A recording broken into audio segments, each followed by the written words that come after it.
నమస్కారం అండి. నమస్తే అండి. చూసుకున్నట్లయితే ఏం చేస్తుంటారు జనరల్ గా? అది ఇక్కడ రీసెంట్ గా గ్రాడ్యుయేషన్ అయిందండి. ఏంటి మరి ఏపీలో ఉద్యోగ కల్పనకి ఒక పక్క జాబ్ మేళాలు, ఒక పక్క విశాఖలో పెట్టుబడి సదస్సులు జరుగుతున్నాయి. 30 లక్షల ఉద్యోగాలు ఇవ్వడానికి మేము రెడీ అంటున్నారు. అందులో 3 లక్షలన్నా ముందు ఇస్తారనుకుంటున్నారు అంటున్నారు ప్రభుత్వాలు. మరి ఏంటి గతంలో జగన్ చూశారు, ఇప్పుడేమో చంద్రబాబును చూశారు, ఎలా అనిపిస్తుంది? ప్రెసెంట్ ప్రభుత్వం అయితే చాలా బాగుందండి లాస్ట్ టైం కంటే. ఎందుకంటే చాలా వరకు యూత్ కి బెనిఫిట్స్ ఉన్నాయి దీనివల్ల. ఎందుకంటే విశాఖపట్నంలో అయితే చాలా వరకు ఐటీ కంపెనీస్ కానీ లేదంటే గూగుల్ కూడా వస్తుంది కండి. ఈ అవి చాలా ప్రెసెంట్ అయితే పర్లేదండి, చాలా బాగున్నాయి. గత ప్రభుత్వం అయితే ఇలాంటి ఏం తీసుకురాలేదు కంపెనీస్ కానీ ఏమైనా. చదువుకున్న టైంలో ఫీజు రియంబర్స్మెంట్ కానివ్వండి, ఇవేమన్నా అందుకున్నారా? కొంచెం ఇబ్బందిగా ఉంది అప్పుడు. అందుకున్నాం కానీ అన్నిటికి రాలేదండి. కొన్నిటికి వచ్చే తర్వాత కొన్ని అయిపోయినాయి. ఇంట్లో సంక్షేమ పథకాల్లో 6 పథకాలు ఉన్నాయి. దీని పేరు సూపర్ 6. ఇప్పుడు వచ్చిన ప్రభుత్వాలు చెప్పినవి పర్లేదా? పెన్షన్ కానీ, ఇంట్లో పిల్లలకి డబ్బులు, తోటి అన్న తమ్ములకు కానివ్వండి, ఇంట్లో అక్కలు చెల్లెలు పిల్లలకు కానివ్వండి, పర్లేదండి, అన్ని బాగానే ఉన్నాయి. బాగానే ఉన్నాయి కానీ కొన్ని పథకాలు కూడా అంత ప్రజలకైతే బెనిఫిట్స్ ఉన్నాయి కానీ స్టేట్ పరంగా అయితే బెనిఫిట్స్ లేవండి. ఇప్పుడు ఫ్రీ బస్ పథకం కూడా ఉంది, అది చాలా వరకు అది కరెక్ట్ కాదు. అది ఎందుకంటే ప్రజెంట్ మన ఆర్టీసీ వ్యవస్థ చాలా లాస్ లో ఉందని చెప్పి చాలా సార్లు చెప్పారు. గత ప్రభుత్వంలో చెప్పారు, ఇప్పుడు ఉన్న ప్రభుత్వం కూడా లాస్ట్ టైం చెప్పారు. అలాంటి టైంలో అది కరెక్ట్ కాదు కదా, లేడీస్కి అది ఫ్రీ పెట్టడం. కావాలంటే ఇంకా అది టికెట్స్ ప్రైస్ తగ్గించినా బెటరే కానీ ఇలా పూర్తిగా తగ్గించేది 100% అయితే రాంగ్. అది రైతులకు కూడా మళ్ళీ ఒకసారి అన్నదాత సుఖీభావ 2వ విడత డబ్బులు వదిలేరు. ఏదైతే సంవత్సరం వేస్తూ ఉంటారో మనకి ఎలా ఉంటుంది? రైతులకు కూడా కొంచెం ఆస్కారంగా ఉంది ఈ ప్రభుత్వం, పర్లేదు అనిపిస్తుంది. పర్లేదు బెనిఫిట్స్ అయితే పొందుతున్నారు రైతులు దీనివల్ల. కాకపోతే రీసెంట్ గా లాస్ట్ టైం అది వర్షాలు రావడం వల్ల చాలా వరకు పాడైపోయని చెప్పారు. నాది కూడా ఫార్మింగ్ కుటుంబమే. అయితే ఒక విధానంలో జగన్ గారు మళ్ళీ ప్రజల్లోకి వస్తానంటున్నారు. మేము ఓడిపోయి ఉన్నాం కాబట్టి మరొకసారి పర్యటనలు చేస్తే అన్న మా మీద కొంచెం పాజిటివ్నెస్ వచ్చిద్దేమో ప్రజలకి అంటున్నారు. రేపు జనవరి సంక్రాంతి అనంతరం కూడా వస్తానంటున్నారు. ఆహ్వానిస్తారా ప్రజలు, లేకపోతే పర్లేదు ఆయన మతంగా ఆయన చేసుకోవడం వెళ్ళిపోవడం? కష్టం అన్న నెక్స్ట్ టైం అయినా సరే. ఎందుకంటే 5 years చూసారు, ఒకసారి ఛాన్స్ ఇచ్చారు. అసలు మాక్సిమం అసలు ఏం చేయలేదు చెప్పిన దానికి. నెక్స్ట్ టైం రావడం అంటే కొంచెం కష్టం. చూసుకుంటే జగన్ గారు ఈ రోజు నాంపల్లి కోర్టుకు హాజరవుతున్నారు. గతంలో అక్రమ కేసులు ఉన్న వాళ్ళు 18 నెలలు జైల్లో ఉన్నారు. 13 ఏళ్ళు అయింది ఇప్పటికి ఆ కేసులు కూడా వచ్చి. మరి ఏమంటారు? వ్యక్తిగతంగా ఇప్పుడు ఆయన సీఎం పదవిలో లేరు కాబట్టి కోర్టుకు రావాల్సిందేనంటారు. సామాన్యుడైనా ఈ విధానంలో ఉంటే కోర్టులో వ్యక్తిగతంగా వెళ్ళి హాజరవ్వాలంటారు, తప్పదుగా. మరి ఏమంటారు? సామాన్యుడికి అన్ని వర్తిస్తాయి అంటారు రూల్స్. ఇక్కడ సామాన్యుడైనా సరే, ఒక ప్రభుత్వంలో ఎవరు ఉన్నా సరే, ఒక అధికారంలో ఉన్నా సరే ఖచ్చితంగా తప్పు చేస్తే రావాల్సిందన్న ఎవరైనా సరే. అదేదో ఒక పైన ఒక సీట్ లో కూర్చున్నారని చెప్పి రాకుండా అయితే అది కరెక్ట్ కాదు. గతంలో కూడా ఇలాంటి సీఎంలు కూడా జైలుకి వెళ్ళే ఉన్నాయి. ఢిల్లీలో అలా వెళ్ళారు, అలా కొన్ని ప్లేసులు అలా వెళ్ళారు. ఇదేం లేదు, తప్పు జరుగుంటే ఖచ్చితంగా ఎవరికైనా శిక్ష పడాల్సింది. అది ఖచ్చితంగా అవ్వాల్సిందన్న. అవ్వకుండా ఎలా అయితే రేపు తప్పు చేసినా చేయకపోయినా సరే ఆయన కంటే తెలుసు కదా ఏంటని.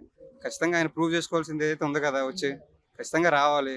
అది రాకపోతే ఇంకా రాజ్యాంగానికి వ్యతిరేకం. అది ఖచ్చితంగా ముఖ్యమంత్రి స్థాయి హోదాలో ఉన్నారు కాబట్టి అప్పుడు ఉపశమనం ఇవ్వగలిగామని కోర్టు అంటుంది.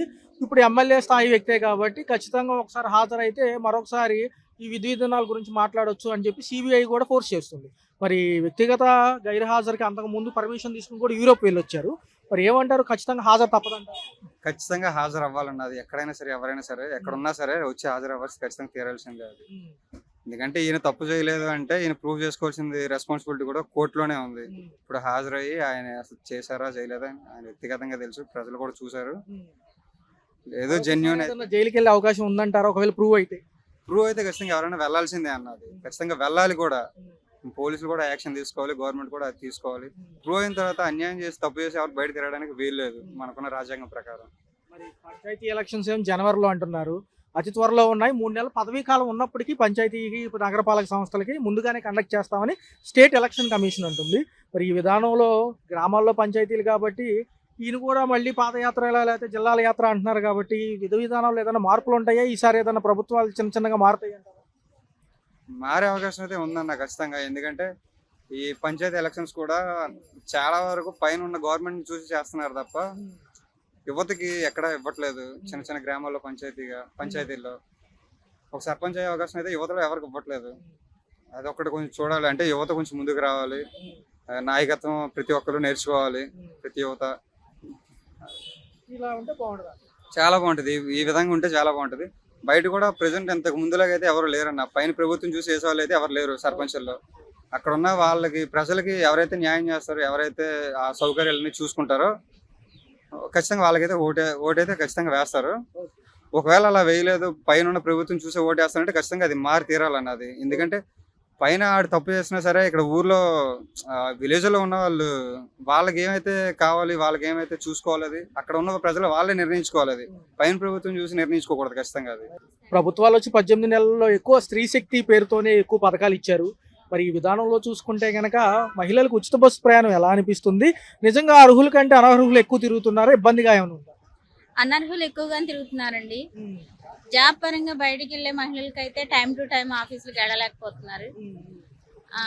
అవసరం ఉన్నా లేకపోయినా వెళ్ళే వాళ్ళు ఎక్కువగా ఉన్నారు. అది మాత్రం ఇబ్బందిగా ఉంది. కొన్ని బస్సులైనా డబ్బులకు పెట్టినట్లయితే జాబ్కి వెళ్ళే వాళ్ళు వాటికి వెళ్ళిపోయేవాళ్ళు. గతంలో బస్ పాసులు ఉండేవి కాబట్టి ఈ మంత్లీ పాసులు ఈ వర్కింగ్ ఉమెన్స్ కానివ్వండి వీళ్ళకి ఉండేది. దాని మీద నిమిత్తం చూసుకుంటే మంత్లీ ఎంత మనకు పొదుపు అవ్వచ్చు ఈ విధానం? ఉచితం. ఏంటంటే మంత్లీ పాస్ వచ్చేసి మాకు 1500 అవుతుంది. ఇంకా అదే పొదుపు మాకు. మేడం, ఒక పక్క పిల్లల భవిష్యత్తు కోసం విశాఖపట్నంలో పెట్టుబడులు జరుగుతున్నాయి. ఇదే విధానంలో అమరావతి పోలవరం డెవలప్ అయితే ఇక్కడ కంపెనీలు వస్తాయి అంటున్నారు. ఇంకొక 5 ఏళ్ళు కూడా సమయం ఇస్తే ఫుల్ ఫ్లెడ్జ్డ్గా ఉద్యోగాలకు 30 లక్షల వరకు ఇవ్వచ్చు అంటున్నారు. ఎలా అనిపిస్తుంది పిల్లలకి అంటే భవిష్యత్తులో పర్లేదు. ఇప్పుడు జాబ్ పరంగా ఇక్కడ నుంచి వైజాగ్ అని, హైదరాబాద్ అని, బెంగళూరు అని అంత దూరాలు వెళ్తున్నారు. అది మన దగ్గరలోకి వస్తే పిల్లలు కూడా మనతో పాటు ఉంటారు. మేడం, ఎంత భారం అయినా కానీ బడ్జెట్లు లేకపోయినా చెప్పిన మాట కోసం 6 సూపర్ 6 పథకాలు అమల్లో పెట్టాము. సో ఖచ్చితంగా అంత భారాలు అయినా కానీ స్టేట్ అభివృద్ధి చూస్తున్నాం మేము అంటున్నారు. మరి ఈ విధానంలో కనుక ఒక పక్క డిప్యూటీ సీఎం గారు ఉన్నారు, చంద్రబాబు గారు ఉన్నారు, ఇటుపక్క లోకేష్ ఐటీ మినిస్టర్ గారు ఉన్నారు, విద్యాశాఖ మంత్రి కూడా ఆయన. ఈ విధానాలు బాగున్నాయా? టయానికి అన్ని అందుకుంటున్నారు ఇచ్చిన సూపర్ 6లో? ఇచ్చిన సూపర్ 6 అయితే అందుకుంటున్నారు కానీ సార్ వాళ్ళు అమలు చేశారు కాబట్టి అన్ని పూర్తిగా ఇస్తున్నారు.